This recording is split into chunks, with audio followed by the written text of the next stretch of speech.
Good morning. स्वयं chapter number 3 की हम सेकंड पार्ट बनाएंगे। स्वयं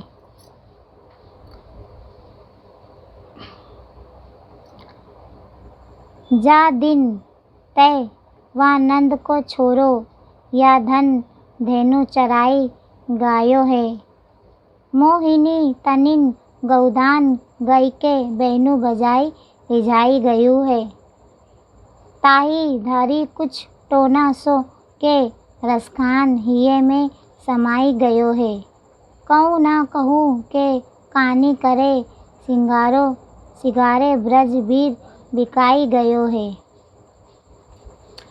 यहाँ पे कवि रसखान कहते हैं कि जिस समय से नंद जी का छोरो यानी बेटा लड़का, नंद जी का छोरा बेटा श्री कृष्ण इस वन में गायों को चराकर, वन यानी जंगल में गायों को चराकर गया है और अपनी मुरली की मनमोहक तान से ही या कि गायों को रिझा गया है। यानी श्री कृष्ण जो है वह मुरली बजाते हैं और वो मुरली की जो मधुर आवाज़ होती है उससे जो है जो उनकी गायें जो होती हैं वो रिझा जाती हैं। और तभी से वह लोग पर कुछ ऐसा जादू टोना सा हो गया है कि वो लोगों के दिलों में घर कर गए हैं। यानी श्री कृष्ण की जो बांसुरी की जो आवाज़ होती है वो लोगों के दिलों में ऐसी बस गई है कि लोगों के ऊपर जैसा टोना सा हो गया है लोगों के दिलों में। तब से जो है ब्रज के जो वासी है, वहाँ के जो लोग हैं, उन लोग की ऐसी हालत हो गई है कि उनको अब कोई परवाह ही नहीं करता।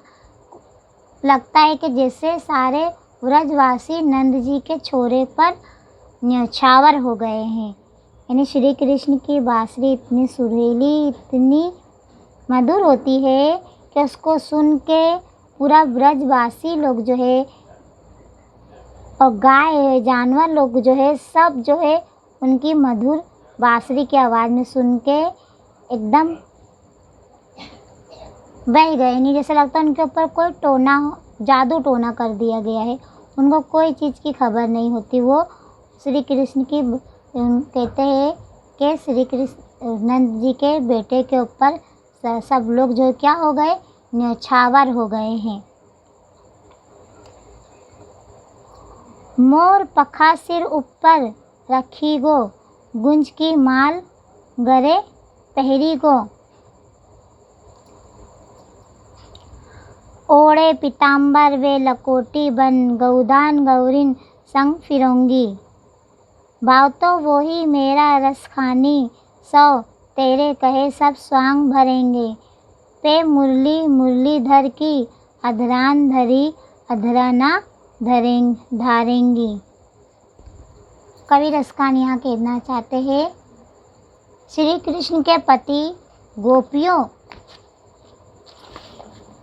के प्रेम का वर्णन करते हुए कहते हैं कि गोपियाँ जो श्री कृष्ण के लिए वह सारा स्वांग करने के लिए तैयार है। स्वांग करना यानी जैसे कि डांस करना, कि वो डांस करने के लिए तैयार है। जो कुछ करना उनको श्री कृष्ण को प्रिय था। यानी वो श्री कृष्ण के लिए जो गोपियाँ जो है वो सब कुछ करना चाहती है। उनके लिए सजना संवरना और नाचना, रास रचाना, वो सब करना चाहती है। किसके लिए? श्री कृष्ण के प्रेम में पड़कर। ओढ़े पीताम्बर ले लकोटी बट, गौदान गौरीन संग फिरंगी। गोपियाँ कहती है कि वे श्री कृष्ण की तरह अपने सिर के ऊपर मोर के पंख धारण करेंगी। पीताम्बर यानी मुकुट होता है।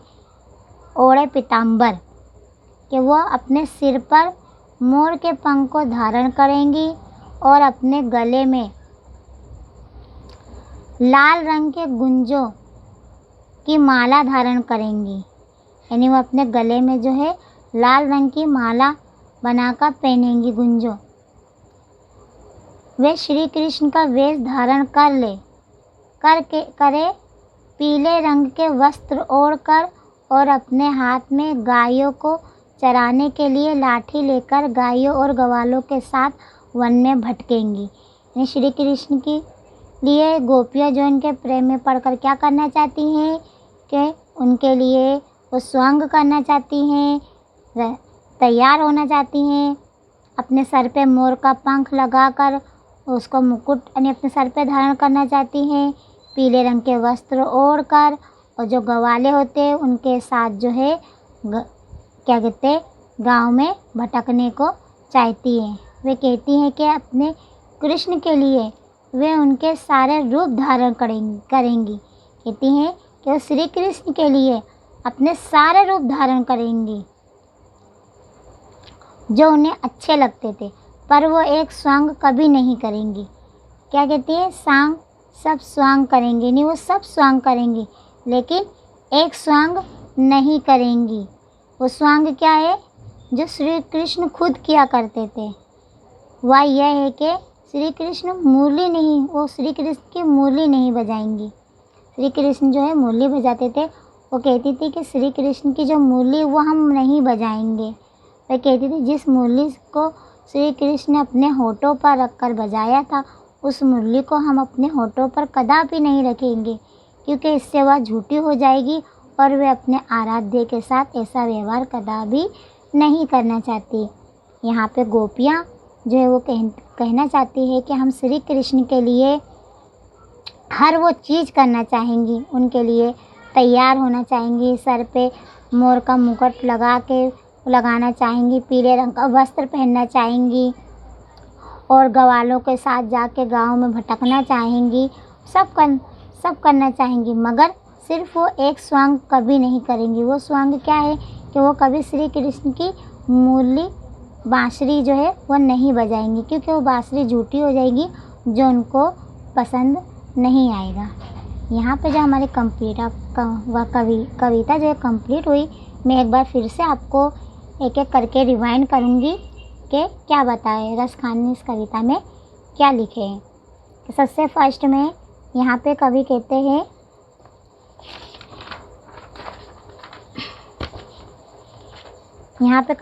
हैं कि अगर उनको इंसान के रूप में अगर दूसरा जन्म मिले तो वो कहाँ रहना पसंद करेंगे? ग्वालों के बीच में रहना पसंद करेंगे। ग्वालों के बीच में रहना पसंद है। अगर उनको जानवरों के रूप में अगर उनको दूसरा जन्म मिले तो वो नंद जी की गायों के बीच में चरने का मौका चाहते हैं। और तीसरा, अगर उन्हें पत्थर बन के अगर उनको दूसरा जन्म हो तो वो गोवर्धन पहाड़ की तरह बनना पसंद करेंगे। और लास्ट में चौथा जो है पक्षी, अगर उनको पक्षियों के रूप में उनको दूसरा जन्म मिले तो वो पक्षियों के साथ मिलकर यमुना नदी के किनारे जो है वृक्षों की झाड़ियों पर बसेरा करना पसंद करेंगे। सेकंड में कवि रसखान यहाँ इसमें कहते हैं कि श्री कृष्ण वन में जो है जब गाय चराने जाते हैं तो उनके हाथ में एक लाठी होती है और कंधे पे एक कंबल होता है, कमरिया पर एक कंबल होता है। कहते हैं मैं उसको पाने के लिए अपने तीनों लोग जो है त्याग, आकाश पाताल और मृत्यु लोग, तीनों लोग को वो और राज्य त्याग दो, यानी तीनों लोग जो है वो त्यागना पसंद करेंगे, क्योंकि उनको वो श्री कृष्ण के कंबल और लाठी के लिए। और 8वीं 9वीं सिद्धियां जो उनको सुख साधन जो उनको प्राप्त हुए वो भी सब वो त्यागना पसंद करेंगे। और कभी उनको आँखों से ये देखने मिले तो वो ये देखना चाहेंगे कि उन जंगलों को देखना चाहेंगे कि जिसमें कांटीली जो झाड़ियाँ होती है उसके अंदर वो अपने खुद को उस पर सोना चाहेंगे, चाहे उसके लिए वो अपनी पूरी जायदाद, पूरा राज्य महल को ही क्यों ना त्यागना पड़े।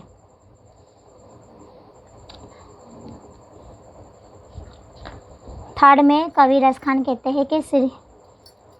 हैं कि जिस समय नंद जी का छोकरा यानी श्री कृष्ण जो है वन में गाय चराने जाते हैं तो अपनी मुरली की मनमोहक तान से यहाँ की गायों को रिझा देते हैं। यानी उनकी जो मुरली की जो सुर होती है इतनी सुरीली होती है कि वहाँ के जो जानवर भी जो होते हैं ना तो वो श्री कृष्ण के प्यार में पड़ जाते हैं। और वहाँ के जो लोग हैं उन लोगों पे जैसे ऐसा जादू टोना हो जाता है, उनको कोई चीज़ की परवाह नहीं होती। और कहते हैं और सारा ब्रजवासी जो है उनके प्यार में न्यौछावर हो जाते हैं। लास्ट में श्री कृष्ण के प्यार में गोपियाँ पड़ जाती हैं और उसके लिए वो श्री कृष्ण के लिए हर स्वांग करने के लिए तैयार होती हैं।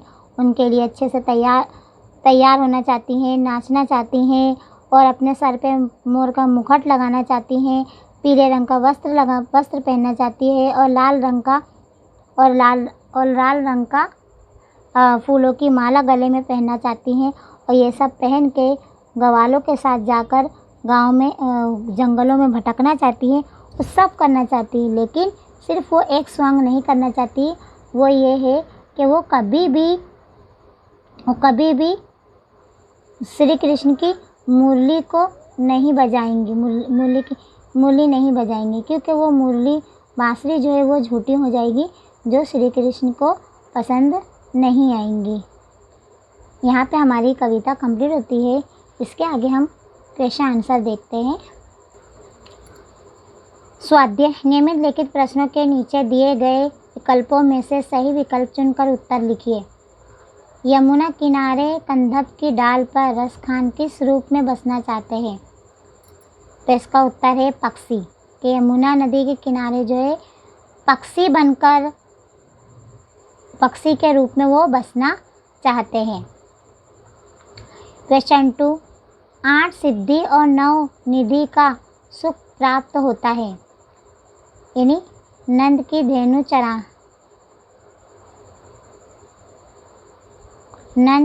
चराने में। कालधोत के धाम के अर्थ होता है सोने का राज्य महल। क्वेश्चन नंबर 4, गोपी गले में खालिया का माला पहनना चाहती है, तो गोपी गले में गुंजे की माला पहनना चाहती है। क्वेश्चन नंबर 2, नियमित लिखित प्रश्नों के एक एक वाक्य में उत्तर लिखिए। मनुष्य के रूप में रस खान कहाँ बसना चाहते हैं? इसका उत्तर है मनुष्य के रूप में रस खान जो है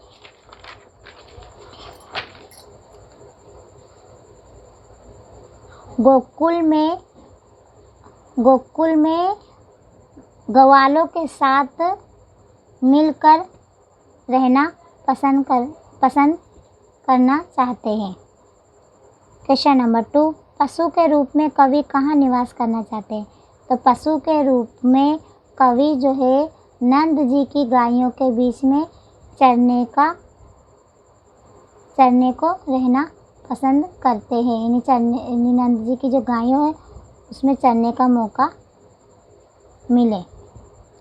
रस खान किस पर्वत का पत्थर बनना चाहते हैं? रस खान जो है गोवर्धन पहाड़ का पत्थर बनना चाहते हैं। पशु योनि में जन्म मिलने पर कवि क्या करना चाहते हैं?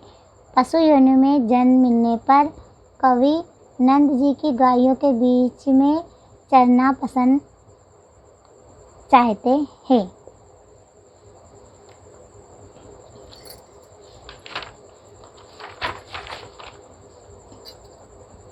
क्वेश्चन नंबर 3, नियमित लिखित प्रश्नों के 2-3 वाक्यों में उत्तर लिखिए। लकोटी लेकर रस खान क्या करना चाहते हैं, क्यों?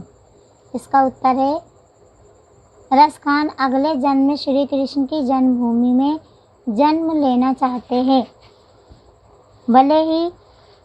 भले ही वह पत्थर के रूप में ही क्यों ना हो, वे उस पर्वत का पत्थर होना चाहते हैं जिसे श्री कृष्ण ने अपने हाथों पर उठा लिया था। इसका कारण यह है कि वे उस पहाड़ का पत्थर बनकर अपने आप को धन्य मानेंगे, क्योंकि उस पर्वत को श्री कृष्ण ने स्पर्श किया था। सेकंड क्वेश्चन है, श्री कृष्ण को रिझाने के लिए गोपी क्या क्या करना चाहती हैं? इसका उत्तर है